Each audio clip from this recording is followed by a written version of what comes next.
It's just a little more patience. I need to stop her from helping that old hag before I show my true self. I was on a flight to Hawaii with my mother when I overheard John's voice from the seat behind us. Holly was also sitting next to him, and I frowned at their alarming conversation. As my mother and I silently listened, we became pale at the horrifying things they were discussing. We decided to punish them. They would regret what they had done. When I gave my mother a knowing look, she agreed with me. We vowed to teach them a lesson with my father's support. My name is Michelle. I run a nursing home, and I'm 38 years old. Michelle, how about this kind of recreation next time? It involves using milk cartons. My mother is a clerk at our facility. She has a disability and uses a wheelchair. My mother has had a disability since I was 10. She saved me from being hit by a truck that ran a red light and ended up with a spinal cord injury. Since then, she has been using a wheelchair for nearly 50 years. My father worked hard for my mother, running a car manufacturing company. It grew into a major company with global reach. Its annual revenue has now surpassed $1 million and has reached $10 billion. As a result, my father spends more than half the year overseas, and the three of us only get to be together once every few years. Instead, he sends us monthly packages filled with souvenirs, always with a letter inside. Reading those letters with my mother became one of my joys. Great, let's talk to the staff about it. I think our residents will enjoy this kind of activity. Having mostly lived with my mother, I chose a career in caregiving when I became an adult. I wanted to be there for her if anything happened. However, once I started working, my mother spent more time alone at home. A wheelchair doesn't allow her to go everywhere freely. Most of her friends are still working, so she has limited social interactions. I worried she might be feeling lonely. So, I talked to my father about doing something together with my mother. He suggested running a nursing home. Your mom used to work in an office. Why don't you become the manager and have her work there? I'll fund it. I'll also reach out to my contacts to gather experienced staff. How about running it as a family? I immediately agreed to my father's wonderful proposal. I was thrilled to do something with both my mother and father. Office work wouldn't strain her, and her bright personality would warm those around her. Even after her injury, my mother never showed a gloomy face. She was always as bright and warm as the sun. Being by her side kept me from feeling down. I believed she could be someone's hope. So I accepted my father's idea. If our facility could be a light for someone, nothing would make me happier.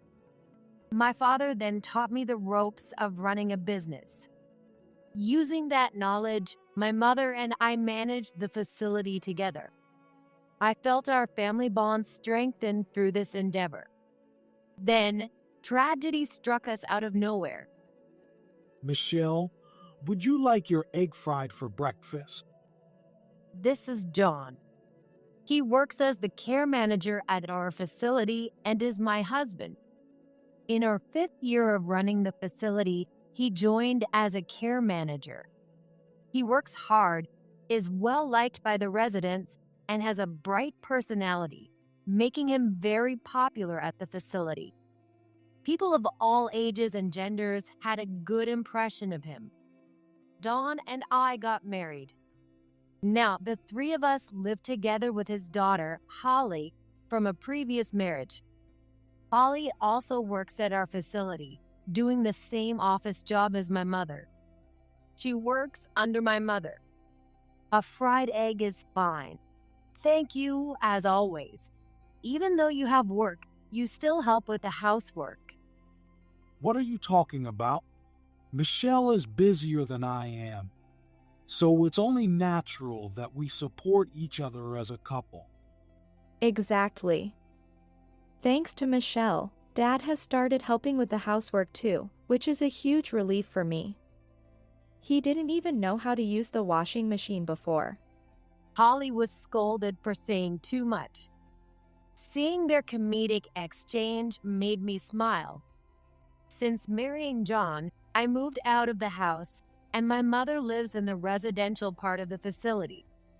My father had it built considering my mother's commute. Thanks to that, even after I moved out, my mother wasn't completely alone.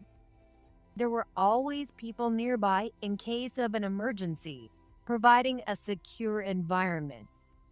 At least that's what I thought. But I didn't realize it. The mistreatment my mother was receiving from John and Holly. Hey, Michelle, would you like to go on a trip with me next time? What's with this sudden suggestion? During my work break, I happened to have lunch with my mother. It had been a while since we had a relaxed conversation like this. But something seemed off. I hadn't noticed since we were always together, but my mother looked thinner. It could be because it was summer, but the facility is air-conditioned 24/7, and her home is also fully equipped with the heating and cooling. It didn't look like a healthy weight loss. Her expression was dark, and she seemed devoid of energy. I listened to my mother's words, feeling concerned. I want to visit your father. To see Dad? Oh, right, it's your anniversary next month. I reflexively asked, surprised by the suddenness. Then I quickly remembered their anniversary next month and solved it in my head. Thinking that was the reason, I quickly continued the conversation, but my mother had a complicated expression, like she had swallowed something bitter. Yes, your father will send me a plane ticket to meet. So, I need some time off. My mother forced a smile to hide her expression. That was the first time I felt something was off with my mother. She seemed scared of something, and I wanted to ask, but she shook her head. Was it not the right place to talk? There were other staff in the break room, and my mother seemed to be concerned about them. But my condition, I want you to accompany me, Michelle. She interrupted me as if to prevent me from speaking. Her abruptness surprised me, causing me to stutter. Seeing my reaction, my mother looked even more anxious, piling on the pressure. Is that okay? I quickly smiled and nodded in agreement. Of course it's okay. It's scary to be alone, right? So until Dad gets there, I'll be your escort. It's a special date, so you two need some time alone, don't you think? A date. That sounds a little embarrassing. My mother laughed elegantly, blushing slightly. Maybe I was imagining things. Seeing her like that, I decided not to pry further. A little later, my father sent us 2 plane tickets. I had already told John and Holly that I was going to visit my father, but since then, I've been traveling all over the US for inspections and meetings at new facilities. I haven't had proper time with my family lately. Maybe I'll invite them out for a meal when I get back. With that carefree thought, I headed to the airport. The tickets my father sent were for Hawaii. Even though I told John and Holly that I was going to Hawaii, I figured I could tell them all about it when I got back. With that in mind, I headed to Hawaii without telling them my destination. On the plane to Hawaii, my mother and I took our assigned seats, and I felt excited as I looked out the window. My mother, too, seemed bright and cheerful about the trip. I'm glad. Mom looks healthy. Feeling relieved to see her happy, I spoke to her. It's been a while since you last saw Dad and went to Hawaii. You're probably a little excited, aren't you? Maybe. You're right. I feel like I'm escaping from that place. What? I was about to ask her what she meant by that when I suddenly heard familiar voices from the back seats. How long do I have to keep pretending? I'm getting tired of acting like the good one. It's just a little more patience. I need to stop her from helping that old hag and make her obsessed with me before we show our true selves. Otherwise, if we show our true colors now, I'll just end up divorced. That would make the marriage pointless. I heard Holly and John's voices from the seat behind us. Why are they on this plane? As I listened to their conversation, I couldn't believe the coincidence. This way is really roundabout, you know? But I guess we have no choice. It's for the money. That's right, Holly. Let's forget about that stress today and enjoy our trip to Hawaii. Don't act like you're paying for this trip just because you won it in the community raffle. Hearing their conversation, I couldn't help but be amazed at the coincidence. If they're also going to Hawaii, I could spend time with them while my parents are on their date. It'd be a win-win situation where I could pass the time and they could have a good time. With that optimistic thought, I turned around to greet them when I heard terrifying words from their mouths. Seriously, who spends money on their parents instead of their daughters or husbands? Parents won't be around for long, so you should spend money on your kids who have a future. It's infuriating to waste money on someone who's going to die soon. Just seeing that old hag's face makes me irritated. Come on, don't say that. I've already told the old hag that Michelle should stop supporting her, or else Holly and I will quit the facility, and I'll divorce Michelle. Hearing their tone, which I'd never heard before, I was left speechless. Is the conversation I'm hearing really between Holly and John? As I stood there in shock at their unbelievable conversation, they continued speaking. I even threatened her, saying it was all her fault, so she should stop Michelle soon. She wouldn't want Michelle to be unhappy because of her, right? She'll accept my threats. Dad, you're so bad. It's all just to make Mom spend all her money on us, isn't it? After we get all the money we can from her, you'll just throw her away like you did with the last old hag, right? Exactly. I couldn't hide my shock at the voices and the conversation I was hearing. John had told me he was dumped by his ex-wife, but if this conversation was true, he was the one who dumped her, and Holly found it amusing. I was so angry at the terrible content and the lies that I was about to turn around and confront them. But at that moment, my mother grabbed my arm, her face pale, and shook her head. Please, Michelle, stay calm. Don't say anything. Seeing my mother desperately pleading with me, I stopped moving. It wasn't motion sickness, her face had turned pale after recognizing John and Holly. I knew my mother didn't get motion sickness, and she had been fine until hearing their conversation. Most importantly, there were my mother's earlier cryptic words. I'm escaping from that place. Did those words relate to John and Holly? As this thought crossed my mind, my mother let go of my hand and took out her phone. She seemed to be sending a message to someone. After a moment, she looked at me and gestured for me to look at my phone. I opened my phone as she instructed and checked the screen. There was a new message notification from my mother. Let's communicate through this messaging app from now on. Following her lead, I continued the conversation with my mother via the app. What is going on? The conversation between John and Holly. It's about you and me, right? I sent the message and watched my mother's face as she received it.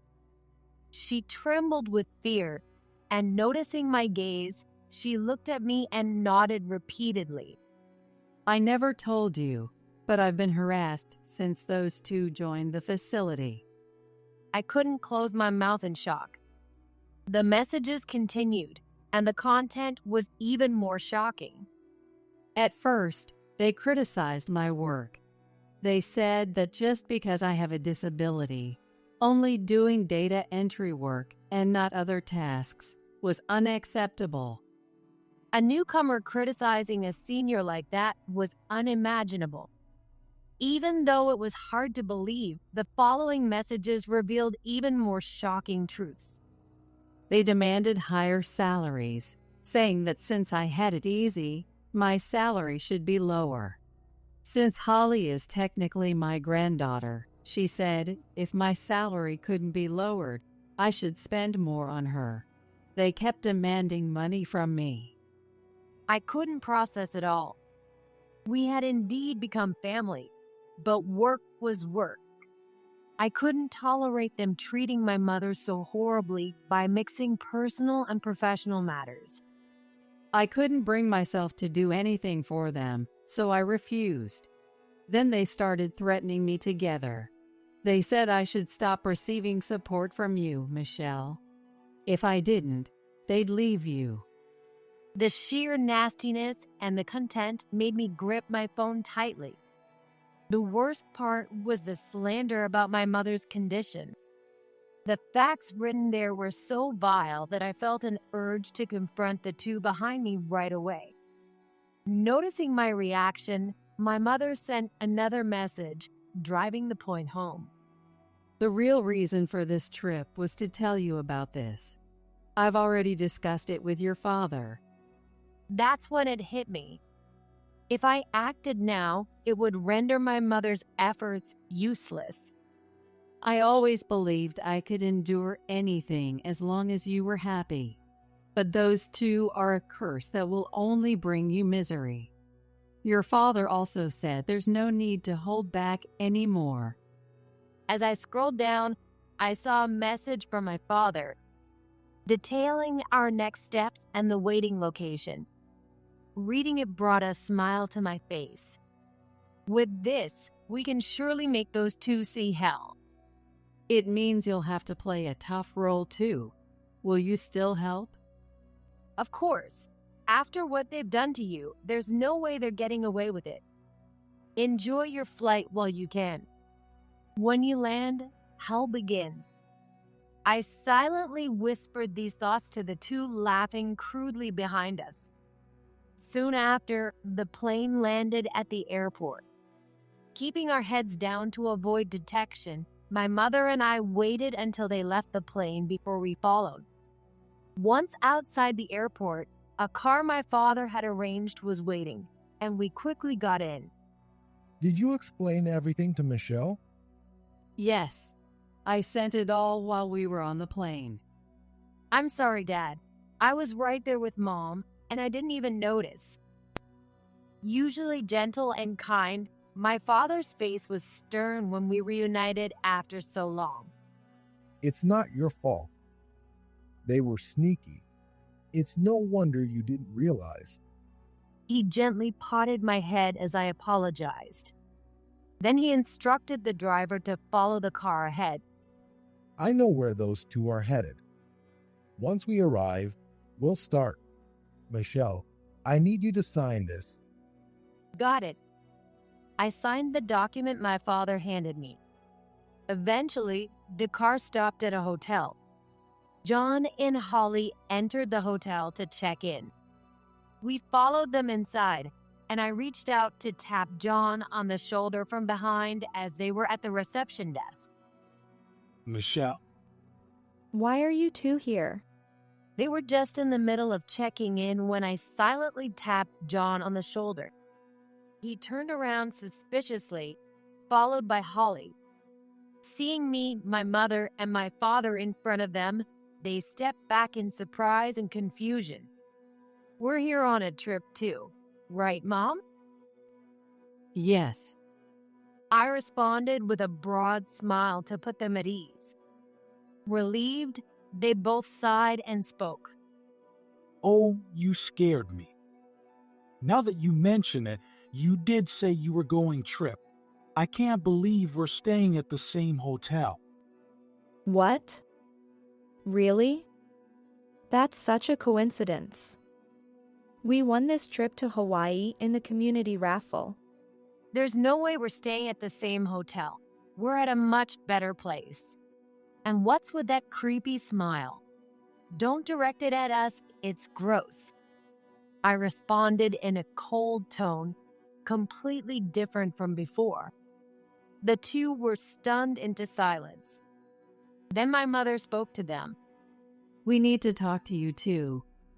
She nodded at the woman at the reception desk, who promptly led us to a meeting room. Wait, what's going on? Why does everyone look so serious? Holly, sensing something was wrong, looked at us with concern. John, too, was visibly nervous, a cold sweat forming on his forehead. I gave them a chilling smile and brought up their conversation from the plane. You two had quite an interesting conversation on the plane. Something about stopping the support, right? I stretched my words out mockingly, and their faces turned pale. Of course. They never expected anyone to have overheard their conversation. No way. Were you both on that plane too? Can you stop being so familiar? It's disgusting and uncomfortable now. Though I was smiling, my voice was filled with anger, making Holly shrink back in fear. We were sitting right in front of you. You didn't notice, did you? Well, of course not. You were too busy making a scene and having a stupid conversation. No wonder you didn't notice. I was wondering who was making such a crude and idiotic conversation. It was laughable. As I connected my words with mocking tones, stirring up their emotions, it seemed my way of speaking had struck a nerve. John shot me a glare with a grim expression. What's with that attitude? Are you mocking us? Does it look like I'm not? Maybe you should get your eyes checked because you clearly can't see straight. I continued to mock them while my parents silently watched. Usually, they would have stopped me. But this was all part of the plan. My task was to provoke John and Holly, and it worked. Falling right into our trap, John and Holly began to raise their voices. Stop messing around. What do you want from us? Yeah. Why did you bring us here? Let us go already. If anyone's messing around, it's you two. Mocking my mother, threatening her, and trying to extort money. Did you think you could get away with it? We know everything. I shouted back, matching their volume, making them jump in fear. You've done terrible things to my mother, telling her to stop receiving support, right? Saying I should spend money on kids with a future instead of an old woman with little time left. Don't make me laugh. Who would give money to gold diggers like you? Realizing they were exposed, Holly tried to act superior. Beside her, John twisted his face in frustration and glared at my mother for ratting them out. Don't think divorce is the end of it. You two are about to experience a hell you can't even begin to regret. As soon as they heard the word divorce, John and Holly burst into laughter.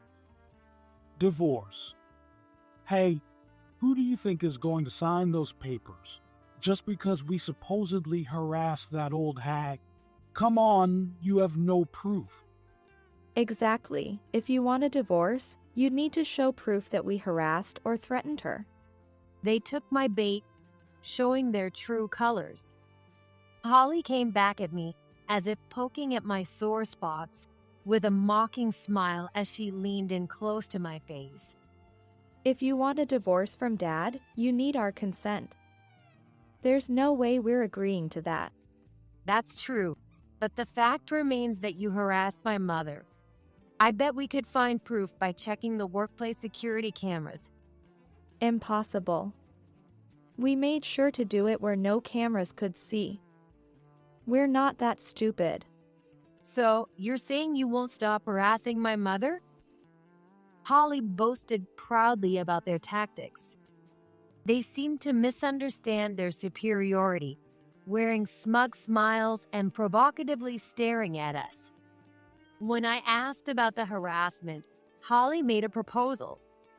If you want us to stop, then cut off the support to that hag and transfer $500 to us every month. Right. Lower her salary, and you should have enough to cover it. And if we don't comply? We'll keep harassing her. As long as we get the money, we don't care. If you don't comply, I can't guarantee what will happen to that hag. John and Holly grinned smugly. I let out a big sigh. I couldn't believe everything was going so perfectly according to plan. It was almost too good to be true. Amazed at how easily John and Holly fell into our trap, I pointed behind them. Thanks to your recent comments, we now have proof that you harassed my mother. Huh? What? Confused, they looked in the direction I pointed. There, they saw something glinting. As they squinted and realized what it was, their faces turned pale. This room's security camera is special. It's not on the ceiling but hidden in that ornament, and it records audio too. What? This hotel had once been robbed, and all the cameras had been destroyed. Fortunately, the robbery was thwarted, but hidden cameras were installed everywhere afterward. This room was no exception. The camera was hidden in the eyes of a wooden tiger statue with a microphone in its mouth. You thought the cameras didn't record audio, so you talked freely. But now we have definitive proof of your harassment. Disgusting. This is so unfair. That's right. This is illegal filming. We'll sue you. Realizing they had been completely trapped, John and Holly yelled at me, knowing they were at a disadvantage. Matching their intensity, I spoke with such force that they trembled in fear. Try it if you can. I'll crush you completely. We're always ready to fight you. Damn it. My confident demeanor must have intimidated them. John turned pale, glaring at me with frustration. Beside him, Holly bit her thumbnail, desperately trying to think of a way out. Realizing the lawyer threat wouldn't work, she shifted to accepting the divorce with conditions. If you're getting divorced, you better give us our share of the assets. I know that assets are split evenly in a divorce. Giving up on trying to win me over, she now demanded property division. But I had no intention of giving them a penny. That's when my father stepped in. Sorry, but that's not happening. What? Stay out of this, old fart. This is a family matter. I can't do that. My wife has been mistreated, and my daughter has been dragged into this. No father would stay silent. Hearing their outrageous statements to my father, my mother and I were speechless. They had angered the one person they shouldn't have. You two won the raffle for this hotel stay at the community festival, right? So what? The thing is, the person who organized that festival is an acquaintance of mine. I had him rig the raffle to lure you here. What? Wait a minute. What are you talking about? They were confused by my father's sudden confession. That was to be expected. It would be hard for anyone to grasp what he had done. My father began to explain clearly to the bewildered pair. We knew you'd participate in the raffle. I showed my friend your photos and had him rig it so you'd win the trip to Hawaii. Wait, hold on. It was pure coincidence that we entered that raffle. Yeah, we might not have participated at all. Do you expect us to believe this nonsense? There was no way you'd miss it because your favorites were performing at that festival. The moment they heard that, they turned to me with shocked expressions. I responded with a smirk and a peace sign. Michelle told us about your favorite celebrities. We made sure to invite those idols and models to the festival. We figured you'd stay for the raffle if you were there to see them. And John, you're known for loving free stuff. It was more likely you'd enter than not. Completely falling into my father's trap. John realized how deeply he was ensnared and slumped in despair. But Holly was different. She tried to bolt for the door. But my father had anticipated that too. Waiting outside were his formidable bodyguards. What is this? Give it up. You think we'd let you escape? We're not sending you back home either. What do you mean? I approached Holly with a sinister smile, lifted her chin, and made her look at me. You'll pay for hurting my mother with your labor. What are you going to do to us? You two will work as janitors at this hotel for the rest of your lives. What? Holly shouted in shock. John, too, looked up in surprise, but quickly realized from my expression that I wasn't joking. My father bought this hotel last month. It's known for its affordability and delicious food, but it needs more staff since the rebranding. We were looking for some help. Are you kidding me? Who'd work in a place like this? Besides, you can't keep us here forever. We won't do that. Are you stupid? Her youthful bravado was evident, but she'd soon regret her words. You guys' intentions don't matter. Angered by her disrespect, my father stood up, exuding an overwhelming presence that made Holly flinch.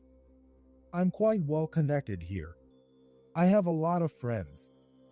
What are you trying to say? The manager of our hotel is a friend of mine who's from LA. He grew up in Skid Row. Even Holly knew what that meant. The moment she heard Skid Row, her face turned pale. He's going back to his hometown for about a week starting tomorrow, and he'll be taking you two with him. You won't be coming back. Since they were getting ready for a trip, they could be taken to LA without any issues. Realizing this, Holly broke down in tears, begging for forgiveness. I'm sorry. I'll never act like that again. I'll do anything you say. Please, just don't send us there. I'll do anything too. I apologize for everything.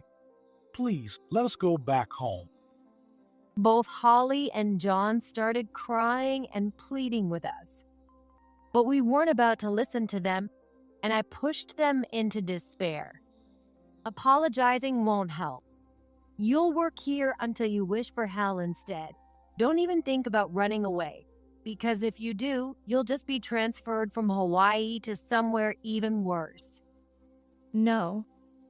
Please, Michelle, forgive us. They cried, begging for mercy.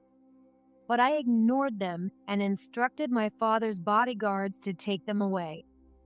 The guards carried them off, and they never returned home. Thanks to my father, my mother and I succeeded in getting a revenge on John and Holly. After that, my father had John sign the divorce papers I wrote on the plane. I'll film him signing it and then mail it back. I was impressed by my father's thoroughness. He also demanded compensation from them for the torment they inflicted on my mother. Having experienced my father's power firsthand, they didn't dare refuse. Since then, John and Holly have been working as janitors at my father's hotel. Their salaries are sent to my mother as compensation, and they live in a shared house with other employees. Knowing their past actions, the other employees treat them like slaves, making them work from dawn till dusk. Afterward, my parents enjoyed a long awaited date. I had a wonderful time in Hawaii, and we all had a lovely family dinner. I'm so lucky to have a family like this. Seeing my mother relieved, I smiled too. I'm the lucky one, Mom. What? Thank you for always protecting me. From now on, Dad and I will protect you. So, talk to us about anything that bothers you. You and Dad mean the world to me. As I held my mother's hand, she shed happy tears, and my father gently stroked her hair. Watching them, I felt truly fortunate to be their child. As I watched my mother being supported by my father, I couldn't help but feel grateful for how things had turned